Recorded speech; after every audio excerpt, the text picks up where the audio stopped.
Shalom saudara-saudara yang dikasihi Tuhan. Ketika kita ada hari ini, sebetulnya keberadaan kita tidak lepas daripada sejarah hidup kita.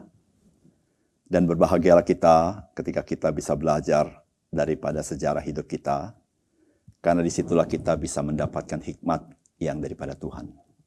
Salam jumpa dalam program Tuhan adalah Gembalaku.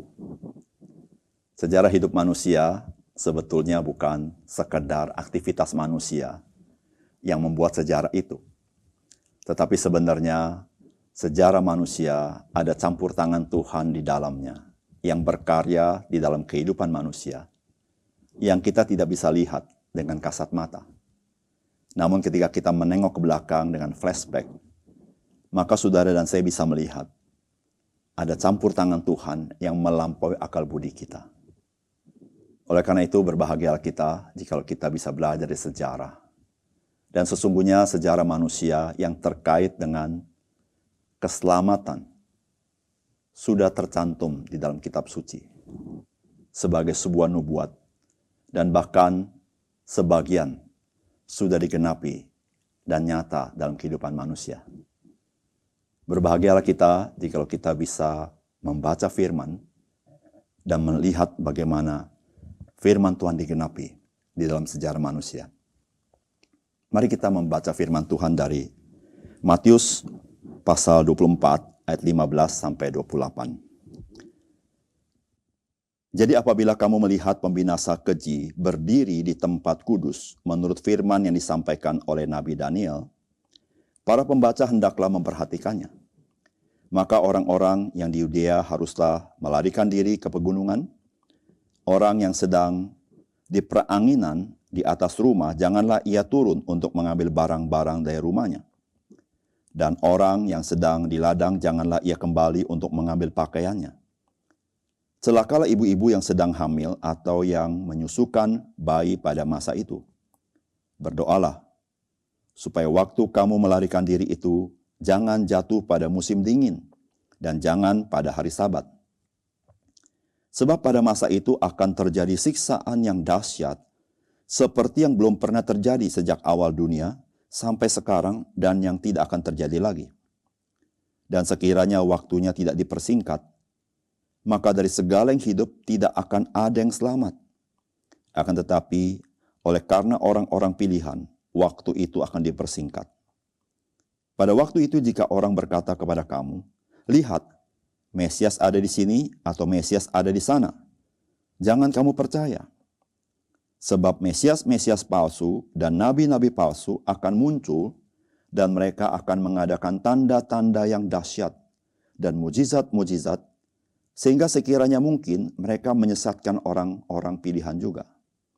Camkanlah, aku sudah mengatakannya terlebih dahulu kepadamu. Jadi, apabila orang berkata kepadamu, lihat, ia ada di padang gurun, janganlah kamu pergi ke situ. Atau, lihat, ia ada di dalam bilik, janganlah kamu percaya. Sebab sama seperti kilat memancar dari sebelah timur, dan melontarkan cahayanya sampai ke barat. Demikian pula lah kelak kedatangan anak manusia. Di mana ada bangkai, di situ burung nasar berkerumun. Saudara-saudara yang dikasihi oleh Tuhan, apa yang kita baca dari firman Tuhan adalah sebuah nubuatan yang bisa terjadi di dalam dua peristiwa di dalam sejarah manusia. Tentu yang pertama adalah peristiwa tahun 70 ketika bait suci diruntuhkan oleh tentara-tentara Romawi dan bagaimana kekejaman, penyiksaan terjadi pada zaman itu kepada juga orang-orang Kristen. Namun peristiwa itu juga akan terjadi nanti pada masa akan datang ketika masa kesusahan itu tiba. Saudara yang kasih dalam Tuhan, apa yang dapat kita pelajari dari apa yang Tuhan katakan kepada kita? Ketika masa itu datang, bagaimanakah kita harus bersikap sebagai orang-orang percaya? Saudara yang pertama, saudara-saudara, firman Tuhan mengajarkan kepada kita, hendaklah orang-orang percaya selalu bijaksana di di dalam menghadapi masa-masa sulit dan masa-masa penderitaan itu. Hal ini dikatakan oleh Tuhan, jadi apabila kamu melihat pembinasa keji berdiri di tempat kudus, menurut firman disampaikan oleh Nabi Daniel, para pembaca hendaklah memperhatikannya. Maka orang-orang di Yudea haruslah melarikan diri ke pegunungan. Orang yang sedang di peranginan di atas rumah, janganlah ia turun untuk mengambil barang-barang dari rumahnya. Dan orang yang sedang di ladang, janganlah ia kembali untuk mengambil pakaiannya. Berdoalah, supaya waktu kamu melarikan diri itu, jangan jatuh pada musim dingin, dan jangan pada hari Sabat. Saudara, ini adalah nasihat Tuhan Yesus. Orang percaya dapat mengalami penderitaan, dapat mengalami aniaya. Namun Tuhan tidak mengajarkan kita orang percaya mencari penderitaan atau mencari penyiksaan. Tetapi Tuhan mengajarkan kepada kita, jikalau mungkin kita bisa menghindari penderitaan itu, jikalau mungkin kita bisa lari dari penyiksaan itu, marilah kita lari. Janganlah kita mencari keuntungan materi, tetapi kita akan mengalami masa-masa yang sangat sulit. Bahkan Tuhan katakan, berdoalah supaya situasi itu menjadi baik, sehingga kita bisa terluput daripada penderitaan dan penyiksaan itu.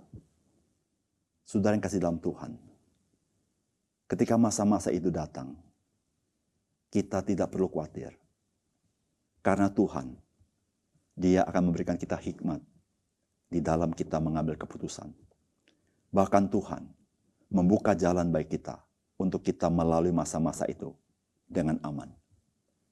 Namun jikalau tidak, Dia adalah Tuhan yang setia memberikan kekuatan kepada orang-orang percaya yang mengasihi Dia. Sebagaimana kita belajar dari kitab suci. Berapa banyak tokoh-tokoh yang mengalami kesulitan, tapi mereka mendapat kekuatan daripada Tuhan. Seperti Daniel dan kawan-kawan, seperti Ayub, dan yang lain-lainnya. Saudara yang kasih dalam Tuhan, biarlah kita menjadi orang-orang percaya, yang bijaksana di saat-saat masa sulit itu tiba dalam hidup kita. Yang kedua, saudara-saudara, firman Tuhan mengajarkan kepada kita, bahwa Tuhan tetap memelihara orang-orang percaya di dalam segala kesulitan yang dihadapinya. Saudara, itu yang dikatakan firman Tuhan. Dan sekiranya waktunya tidak dipersingkat, maka dari segala yang hidup tidak akan ada yang selamat. Akan tetapi oleh karena orang-orang pilihan, waktu itu akan dipersingkat. Saudara perhatikan baik-baik. Oleh karena orang-orang pilihan, waktu itu akan dipersingkat. Saudara, Tuhan tahu kekuatan kita. Tuhan tahu seberapa kita tekun. Tuhan tidak memberikan sesuatu yang berat melampaui kekuatan kita. Saudara, terkait dengan kekuatan kita sangat tergantung oleh waktu. Seberapa panjang waktunya. Saudara, ketika masa-masa sulit datang, satu hal yang kita harus percaya, waktunya ada di dalam kontrol Tuhan, tidak melampaui dari rencana Tuhan. Ketika Tuhan memberikan waktu itu, Dia sangat mempertimbangkan keberadaan kita. Tuhan tidak pernah melepas kita di dalam kesulitan, dan Dia membiarkan kita binasa. Tetapi Tuhan Dia pegang waktu-waktu itu. Dan saudara-saudara percayalah, di masa-masa lancar Dia terlibat dalam hidup kita dengan memberkatinya. Apatah lagi di masa-masa sulit, Tuhan Dia mengontrol dengan ketat segala sesuatu yang terjadi. Ingatkah saudara perkataan Tuhan kepada iblis? Engkau boleh mencobai dia, tetapi engkau tidak boleh menyentuh nyawanya. Saudara-saudara, Ayub memang menderita, tetapi iblis tidak pernah bisa membunuh dia. Karena Ayub di bawah tangan Tuhan. Seberapapun berat penderitaannya, Tuhan mengembalikan hidup Ayub di dalam kehidupan yang berkelimpahan daripada Tuhan. Saudara yang kasih dalam Tuhan, apapun pergumulan hidup saudara, ingatlah Tuhan terus mengontrol kehidupan saudara dan situasi yang saudara alami, sehingga saudara cakap menanggung segala pergumulan yang saudara hadapi. Yang ketiga,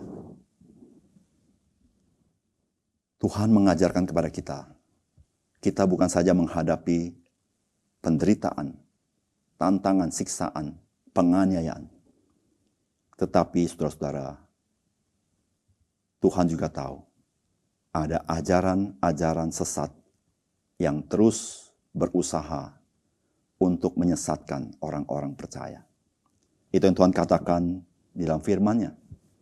Sebab Mesias-Mesias palsu dan nabi-nabi palsu akan muncul. Dan mereka akan mengadakan tanda-tanda yang dahsyat dan mukjizat-mukjizat, sehingga sekiranya mungkin mereka menyesatkan orang-orang pilihan juga. Lalu Tuhan katakan, camkanlah, aku sudah mengatakannya terlebih dahulu kepadamu. Saudara, ajaran sesat bukan sekedar sebuah ajaran. Supaya ajaran itu menjadi menarik, maka disertai dengan mukjizat-mukjizat supranatural yang membuat mata kita terbelalak dan kita terpesona. Dan umumnya manusia lebih percaya kepada mukjizat daripada ajaran yang sehat. Saudara yang kasih dalam Tuhan, Tuhan Yesus sudah berkata beberapa kali terkait dengan ajaran sesat yang disertai dengan keajaiban. Oleh karena itu Tuhan berkata, camkanlah, aku sudah mengatakannya terlebih dahulu kepada kamu. Oleh karena itu saudara-saudara, zaman ini zaman akhir. Sebagaimana zaman-zaman dahulu telah muncul penyesat-penyesat yang berusaha menyesatkan orang-orang percaya. Dan di zaman akhir, penyesatan semakin hari semakin meningkat. Ketika orang percaya tidak mengenal sungguh-sungguh akan kebenaran firman Tuhan. Orang-orang percaya seperti ini adalah makanan yang gampang untuk disesatkan. Ingatlah firman Tuhan berkata bahwa iblis itu sedang mengaum-ngaum seperti singa yang siap menangkap mangsanya. Oleh karena itu saudara-saudara, mari kita menjadi orang-orang percaya yang berpegang kepada firman Tuhan, yang merenungkan firman Tuhan, yang mengenal kebenaran firman Tuhan, dan tidak terkecoh oleh hal-hal yang supranatural, yang bukan berdasarkan firman Tuhan. Kiranya Tuhan menolong kita menjadi orang Kristen bijaksana di tengah-tengah hidup yang tidak mudah hari ini. Mari kita berdoa. Bapa kami surga, terima kasih untuk kebenaran firman Tuhan. Biarlah firman-Mu sekali lagi menolong kami, supaya kami menjadi orang-orang percaya yang bijaksana ketika menghadapi penderitaan. Menjadi orang-orang percaya yang bijaksana bagaimana menghadapi ajaran-ajaran sesat. Ya Tuhan, tolong kami. Sehingga kami selalu ya Tuhan, di dalam hikmat dan pertolongan Tuhan, menghadapi semuanya itu. Dan kami tahu Tuhan, tidak ada satupun di dunia ini yang di luar kontrol Tuhan. Dan khususnya masa-masa sulit, Tuhanlah yang mengatur semua dengan baik. Supaya kami orang percaya, tidak larut menjadi lemah dan tawar hati. Tapi kami tetap berpaut kepada Engkau. Tuhan, kami hari ini kami serahkan kepada Tuhan saat kami menghadapi segala perkara. Ajar kami berpaut kepada Engkau supaya kami menjadi orang bijaksana di dalam menghadapi hidup kami. Supaya kami tidak jatuh, tetapi kami semakin kuat dalam hidup kami. Terima kasih untuk campur tangan dalam hidup kami. Terima kasih untuk firman-Mu Tuhan. Dalam nama Tuhan Yesus kami berdoa. Amin.